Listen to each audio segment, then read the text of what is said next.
राज एक अमीर घर से ताल्लुक रखने वाला 10 साल का बच्चा था जो अपने माँ बाप के साथ पिकनिक पर जा रहा था। वहाँ पहुँचने से पहले मुझे एक चॉकलेट केक दिला देना पापा। केक क्यों? तुम्हारा बर्थडे है क्या आज? क्या ये कोई रूल है कि केक सिर्फ बर्थडे पर ही खाया जा सकता है? हाँ, रूल है, क्योंकि बेवजह केक खाने से दांत खराब हो जाते हैं। झूठ झूठ, बिल्कुल झूठ। मुझे केक खाना है, मुझे केक खाना है।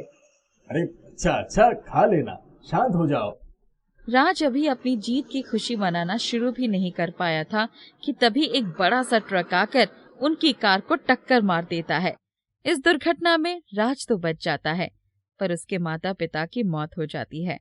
उनकी लाश भी कार के साथ ही जल जाती है। मम्मी, पापा,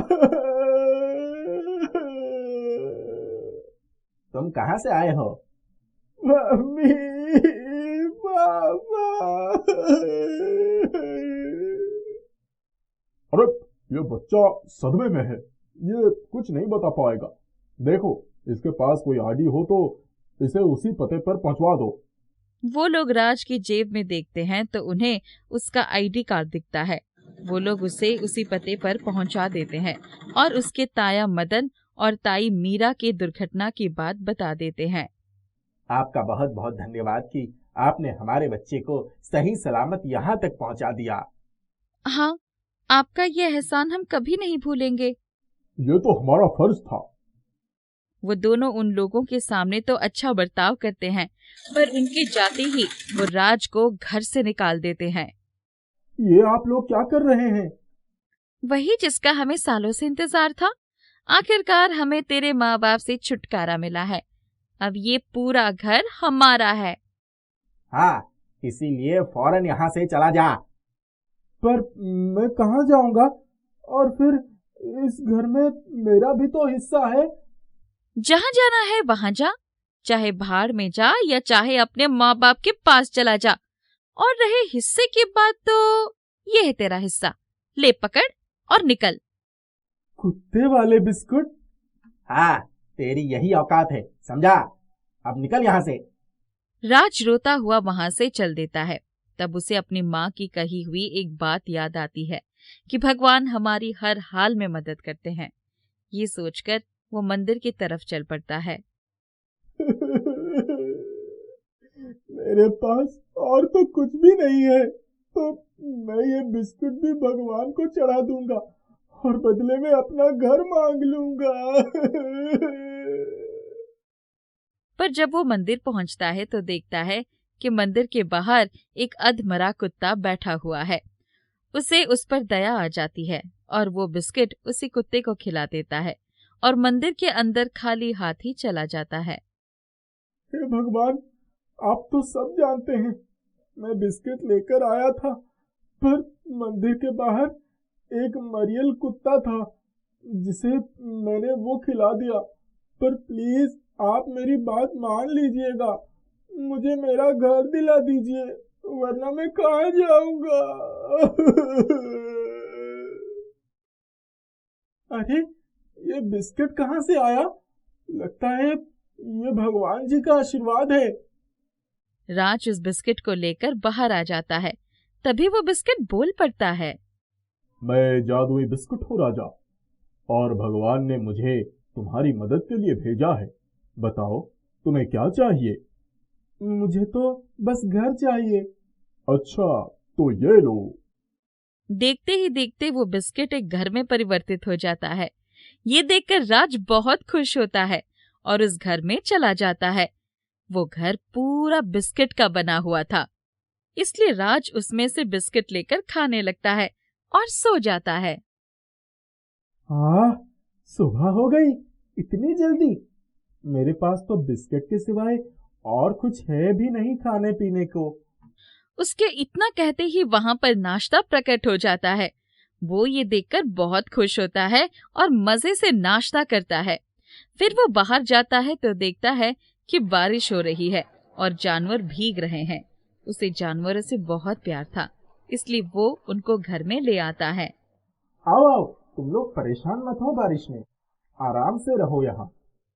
क्योंकि वो जादुई बिस्किट का घर था, इसलिए जितने भी जानवर घर में आ रहे थे वो उनके हिसाब से बड़ा होता चला जा रहा था। तभी बाहर से लोगों की चीखने चिल्लाने की आवाज आती है। वो बाहर जाकर देखता है। हे भगवान, ये क्या? बारिश और ओले की वजह से बस ही पलट गई और लोगों के पास सिर छिपाने तक की जगह भी नहीं है। मुझे इन लोगों की मदद करनी चाहिए। अरे सुनिए आप लोग, यहाँ आइए मेरे घर में, वरना बहुत दिक्कत हो जाएगी। अरे तुम्हारे इतने से घर में हम सब लोग कैसे आ पाएंगे? अरे आप आइए तो सही, मेरा घर देखने में छोटा है पर अंदर से बहुत बड़ा है। ये सुनकर लोग उसके घर में आने लगते हैं और आश्चर्यचकित रह जाते हैं कि उसका घर सचमुच अंदर से बहुत बड़ा है। तब एक आदमी कहता है, ये बारात की बस थी। हम सब लोगों को एक शादी समारोह में पहुंचना है जल्द से जल्द, पर ऐसे मौसम में कैसे पहुंचेंगे? ऐसा ही रहा तब तो मुहूर्त निकल जाएगा। हाँ, सही कहा। और अगर मुहूर्त निकल गया तो ये शादी 7 साल तक नहीं हो पाएगी। आप लोग फिक्र ना करिए, मैं कुछ कहता हूँ। तुम भला क्या करोगे? आप देखते जाओ। है जादुई बिस्किट के घर, क्या तुम हमें इन लोगों की मंजिल पर पहुंचा सकते हो? बिल्कुल, अभी लो। जादुई बिस्किट का घर उड़ना शुरू करता है और बादलों के ऊपर चला जाता है और बिजली की रफ्तार से उन लोगों को उनके गंतव्य तक पहुंचा देता है। तुम्हारा बहुत बहुत धन्यवाद बेटा, तुम्हारा ये जादुई घर तो कमाल है। फिर राज वापस आ जाता है और उसे आइडिया आता है कि वो अपने घर का टिकट लगाकर पैसे भी कमा सकता है। वो ऐसा ही करता है और पैसे कमाने लगता है। मैंने ऐसा कुछ कभी भी कहीं नहीं देखा। ये तो बेस्ट ऑप्टिकल इल्यूजन है। ये ऑप्टिकल इल्यूजन नहीं है अंकल, असली जादू है। बड़े मजाकिया हो तुम। हाँ, राज को भी हंसी आ जाती है कि लोग असली जादू को ऑप्टिकल इल्यूजन समझ रहे हैं। उस जादुई बिस्किट के घर की वजह से राज खासा फेमस भी हो जाता है और उसके फेमस होते ही उसके ताया और ताई उसका ये घर भी हड़पने उसके पास आ जाते हैं। हमें पहचाना बेटा? आपको भला मैं कैसे भूल सकता हूँ? आपने मेरा घर हड़प लिया था। बेटा, वो पुरानी बात हो गई, उसके लिए हमें माफ कर दो। इस दुनिया में हमारे अलावा तुम्हारा है ही कौन? हमें अपने नए घर में नहीं बुलाओगे? ओके, आइए। तो ये घर तुम्हें कैसे मिला? राज उन दोनों को पूरी बात बताना शुरू करता है। पहले तो वो उसे प्यार से बात करते हैं और फिर अचानक उसे धक्के मारकर घर से बाहर निकालने लगते हैं। अरे अरे, आप ये क्या कर रहे हैं? तू किसी घर में रहने लायक नहीं है। आज से ये घर भी हमारा है। ये कहकर वो उसे धक्का दे देते हैं और वो जमीन पर गिर पड़ता है। जमीन पर गिरने से उसके सिर से खून निकलने लगता है। जादुई बिस्किट, मुझे बचाओ। जो हुक्म मेरे आका। जादुई बिस्किट के घर से हजारों बिस्किट निकलते हैं और उन दोनों को मारने लगते हैं। वो बिस्किट राज के ताया और ताई की बहुत पिटाई करते हैं। वो लोग वहां से भागने की कोशिश करते हैं, पर वो बिस्किट उन्हें भागने भी नहीं देते। हमें माफ कर दो, हमें जाने दो। हमसे गलती हो गई जो हम यहाँ आए, हमें जाने दो। उनकी चीख सुनकर लोग पुलिस को भी बुला लेते हैं। राज पुलिस को सारी सच्चाई बता देता है और पुलिस मदन और मीरा को गिरफ्तार करके ले जाती है। मैं इनका भतीजा हूँ, पर इन्होंने मेरे साथ बहुत बुरा सलूक किया है। इनको अच्छी सजा देना पुलिस अंकल। फिर राज अपने पुराने घर में रहने चला जाता है और जादुई बिस्किट के घर का इस्तेमाल सिर्फ लोगों की मदद के लिए करता है। उसका अपना परिवार नहीं था, पर उसने जिन लोगों की मदद करी वो उसका परिवार बन गया था। रमन अपनी दादी के साथ एक झोपड़ी में रहता था। वह कक्षा 7 में पढ़ता था। सिलाई करके उसकी दादी अपना और रमन का पेट भरती थी। एक दिन रमन स्कूल में खेल रहा था, तभी उसका दोस्त अशोक ताना देते हुए, अरे रमन, तू तो बहुत गरीब है, तुम्हारे पास तो खाने के भी पैसे नहीं है। पता है, पापा ने मेरे को नई साइकिल ला कर दिया है और वो बहुत अच्छी चलती है पर तू तो साइकिल के बारे में सोच भी नहीं सकता, क्योंकि तेरे पास तो पापा ही नहीं है। इसीलिए रमन का मन उदास हो जाता है और वह घर आ जाता है। दादी माँ, मेरे पापा कहाँ चले गए? अगर वो होते तो वो मुझे साइकिल ला कर देते। बेटा, तेरे पापा बहुत अच्छे थे और अच्छे लोगों को भगवान अपने पास बुला लिया करते हैं। दादी माँ, अशोक ना मुझे साइकिल के बारे में चिढ़ा रहा था। हमारे पास साइकिल ही नहीं है। तू बड़ा हो जाएगा और मेहनत करके कमाएगा तो तू साइकिल ले सकता है। रमन उदास होकर बैठ जाता है। उसी रात तेज बारिश होती है और उसकी छत टपकने लगती है। रमन देख, छत टपक रही है। अब तो हमारा इस झोपड़ी में गुजारा ही नहीं हो पा रहा है। हम बारिश से झोपड़ी में भी नहीं बच सकते। तू यहाँ पर रुक, मैं ऊपर झोपड़ी की छत सही करके आती हूँ। और रमन की दादी छत ठीक करने चली जाती है, जिसकी वजह से वह बीमार हो जाता है।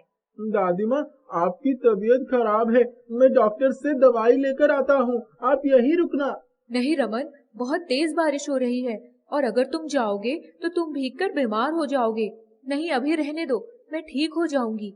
रमन पास में रह रहे अशोक से साइकिल मांगने के लिए चल पड़ता है और अशोक के घर जाता है। अशोक, अशोक, क्या हुआ? इतनी रात को मुझे क्यों बुला रहा है, और वो भी इतनी बारिश में? अशोक, मुझे तू अपनी थोड़ी देर के लिए साइकिल दे दे। मेरी दादी की तबीयत खराब है। मैं पास के गांव से डॉक्टर को लेकर आता हूँ, फिर मैं तेरी साइकिल वापस कर दूंगा। अरे, दिमाग खराब हो गया है क्या तेरा? मैं अपनी साइकिल तुझे क्यों दूं?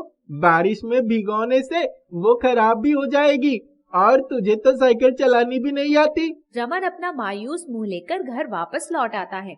उसे कूड़े के ढेर में से कुछ साइकिल का टूटा फूटा सामान बिखरा हुआ दिखता है। अरे, ये क्या? साइकिल का टूटा फूटा सामान इस कूड़े में पड़ा है, और ऐसी बारिश में तो मुझे डॉक्टर को भी लेकर आना है।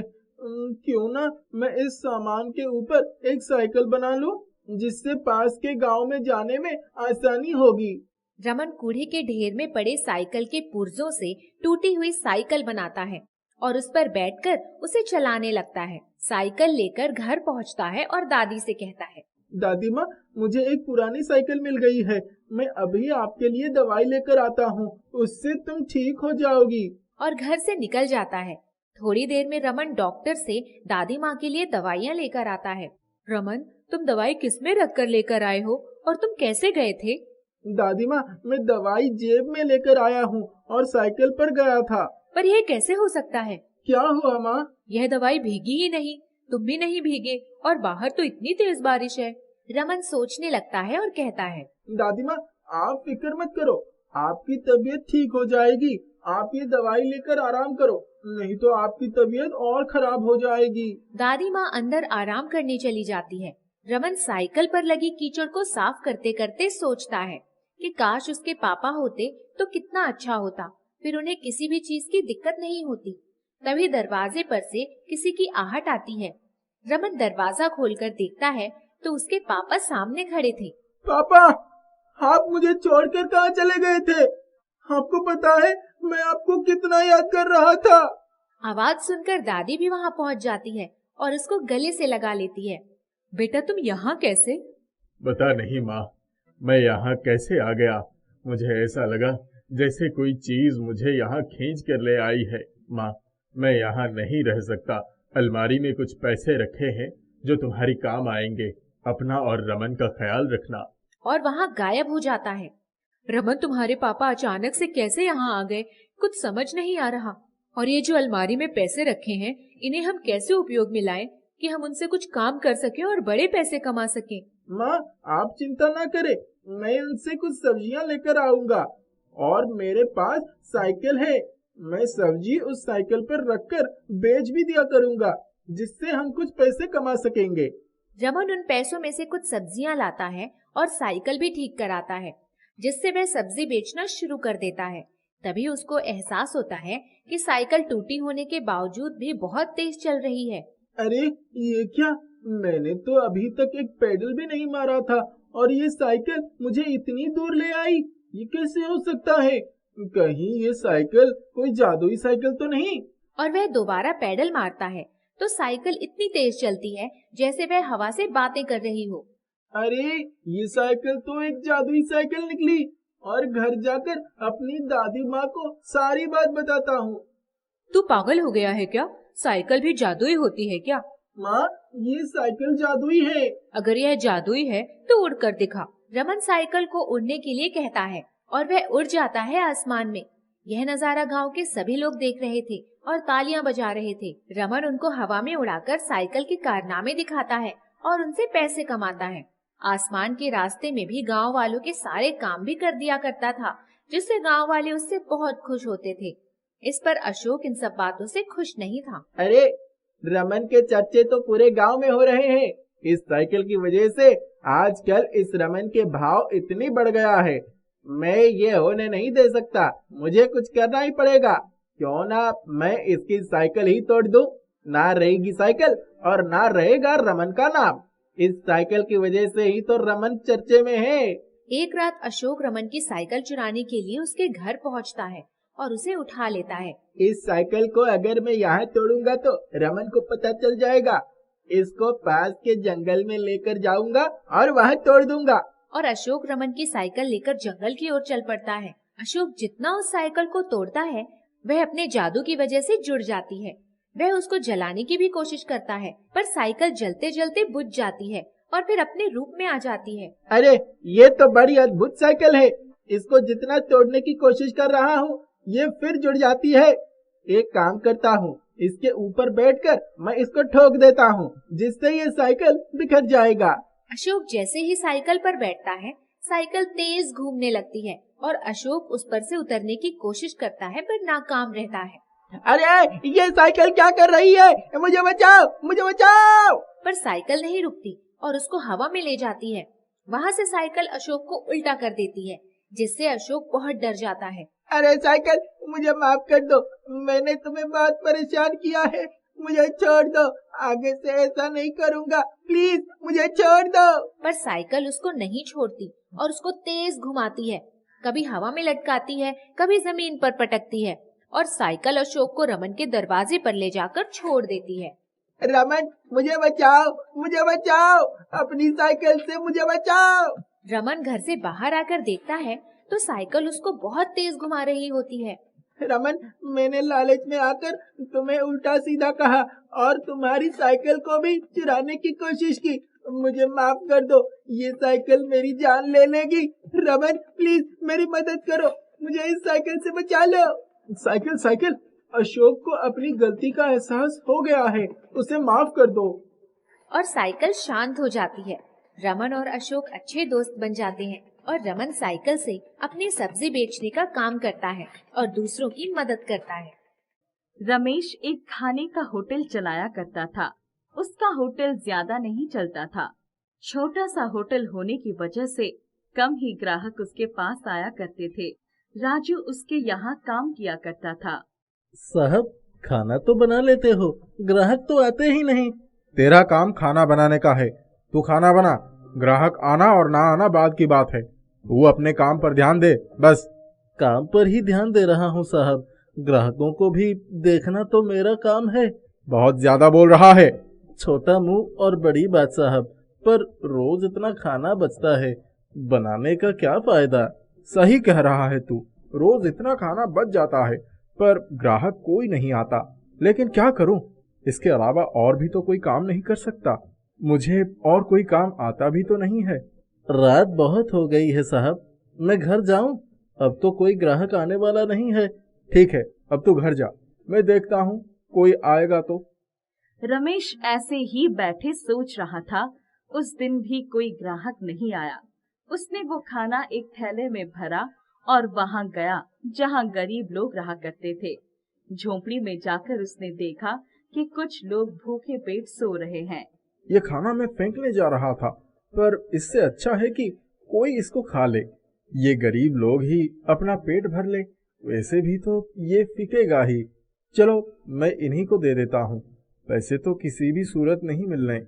रमेश खाना बांट रहा होता है तो उसी दौरान उसे एक झोंपड़ी में एक अपाहिज औरत दिखती है जिसके हाथ नहीं होते। साहब, आपने बहुत अच्छा किया जो यहाँ खाना ले आए। मेरे हाथ नहीं है, खाना मैं बना नहीं सकती। आप लोगों की रहमत पर ही जिंदा हूँ अभी तक। तुम चिंता मत करो, मैं तुम्हारे लिए रोज खाना लेकर आ जाऊंगा। तुम्हें अब बनाने की चिंता नहीं करनी पड़ेगी। भगवान तुम्हारा भला करे। साहब, अगर मेरे हाथ होते तो मैं खुद ही बना लेती। अब तो मैं लाचार हो चुकी हूँ, कहाँ से खाना बनाऊं?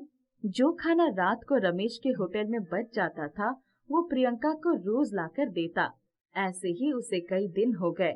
एक दिन प्रियंका ने उसे रोक कर कहा, साहब, आपने मुझे बहुत दिन तक खाना खिलाया है, इसके लिए मैं आपको कुछ देना चाहती हूँ। मुझे कुछ नहीं चाहिए, तुम्हारा पेट भर सकूं इतना ही मेरे लिए काफी है। साहब, मेरे पास कुछ और तो देने के लिए नहीं है, पर जब मेरे हाथ सही सलामत थे, मैं करी पाउडर बनाया करती थी। सारे करी पाउडर खराब हो गए, परंतु वो एक करी पाउडर का डिब्बा बचा है। मैं चाहती हूँ कि आप इस करी पाउडर के डिब्बे को ले जाएं और अपने खाने में इस्तेमाल करें। क्या करूंगा इस करी पाउडर का मैं? खाना तो फिर भी स्वादिष्ट नहीं बनता, कोई ग्राहक आता नहीं है, बेकार में इसे भी बेकार कर दूंगा। साहब, आप इस करी पाउडर को ले जाइए और अपने खाने में प्रयोग कीजिए। क्या पता इससे खाना अच्छा बन जाए। मेरे लिए तो ये खाना बहुत स्वादिष्ट होता है जो आप बनाते हो। इसमें आपके सेवा भाव का स्वाद होता है। आप जो हमारे लिए कर रहे हो वो हर कोई नहीं करता। रमेश प्रियंका से वो करी पाउडर का डिब्बा ले लेता है और अपने घर वापस आ जाता है और बैठकर सोचने लगता है कि इस करी पाउडर को किस में डाले। ये ले राजू, आज खाने में इसको डालकर बना। रोज खाना मैं बनाता हूँ साहब, कोई खाता नहीं है। ऐसा करो, आज आप ही खाना बनाओ, क्या पता आपके बनाने से खाना अच्छा बने और हर कोई खाने के लिए आए। चल ठीक है, मैं ही बनाता हूँ आज खाना। रमेश खाना बनाना शुरू करता है और खाने में वही करी पाउडर मिला देता है। अचानक से उस करी पाउडर के मिलने से खाना इतना स्वादिष्ट बनता है कि उसकी खुशबू हर जगह फैल जाती है। अरे साहब, आपने क्या मिलाया है इस खाने में? इसकी खुशबू तो इतनी अच्छी लग रही है कि जी कर रहा है सारा खाना मैं ही खा जाऊं। सच में राजू? हाँ साहब, वो देखो ग्राहक भी दौड़ दौड़ कर आ रहे हैं। आज तो लगता है खाना भी कम पड़ जाएगा। ये तो चमत्कार हो गया। कहाँ कोई नहीं आता था हमारे होटल में, और अब वो इतने सारे लोग दौड़ते हुए आ रहे हैं। जल्दी जल्दी टेबल सजा राजू। रमेश के होटल में बहुत सारे लोग एक साथ खाना खाने आ जाते हैं और सभी उसके खाने की मांग करते हैं।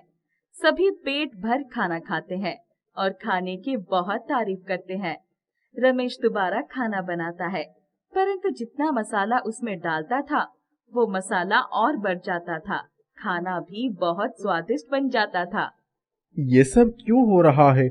इस करी पाउडर को जैसे ही मैंने खाने में मिलाया, हर शख्स इसको खाने के लिए बेचैन हो गया, और जितना मैं इसको खाने में प्रयोग करता हूँ ये उतना ही बढ़ जाता है। क्या ये करी पाउडर सच में जादुई है? साहब, खाना फिर से कम पड़ गया है, दोबारा बना दीजिए। आज तो चांदी ही चांदी हो गई है, बहुत मुनाफा हुआ है। ये तो बहुत खुशी की बात है। रमेश इसी तरह से उस करी पाउडर की सहायता से खाना बनाता था और ग्राहकों को वो खाना बहुत पसंद आता था। अब रमेश ने अपना छोटा सा होटल बड़ा कर लिया था और हर सुविधा को उसमें ले आया था। सब रमेश के यहाँ पर खाना खाने के लिए आते थे। अब खाने के टेबल के लिए इंतजार भी करना पड़ता था।